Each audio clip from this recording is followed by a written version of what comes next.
Thank you so much for coming. My name is Staci Berger. I'm the president and CEO of the Housing and Community Development Network of New Jersey. We're the statewide association of nonprofit organizations that have been helping people to recover from this storm since Sandy hit. First, I want to thank the mayor and the members of our delegation for being here, and President Sweeney for asking us to join him today at the first stop of the Sandy Bill of Rights. This legislation is so overdue. We are so glad that people and elected leaders are paying attention and taking leadership on this issue to make sure that folks get the help that they need when they need it, that they know where they are on the waiting list. You shouldn't have to wonder whether you're first or 500 and first or 5,000 and first, because people need to know whether or not they can stay in their home and whether they can rebuild or whether they need to make additional choices.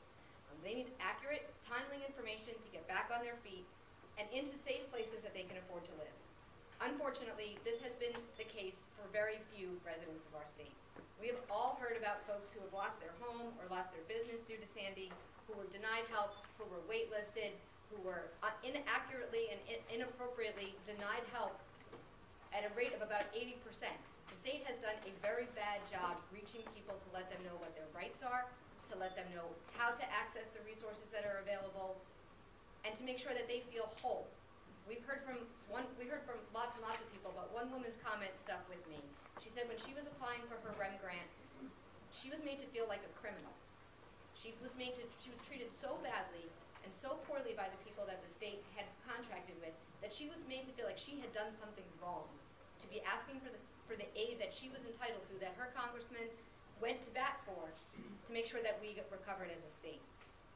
The Sandy Bill of Rights will help folks in this disaster, and we hope that there's never another disaster like Sandy, but if there is, we will have rights ahead of schedule so that if there's ever, God forbid, another natural disaster of this magnitude, we won't have to come back and say people need to know where they are on the waiting list, or they need to know what their rights are in terms of appeals, or they need to know how to get access to information. So we really appreciate all of our elected officials working with community organizations and affected individuals to make this a much better situation, and we appreciate the willingness of people to come up and tell their story, because we as professional advocates deal with this all the time, but your stories are the ones that are most important because you have been shut out of this process in a way that is so degrading and unfair to people who just were in the wrong place at the wrong time. So we appreciate you taking time off from your busy day to come out and tell your story to folks who are willing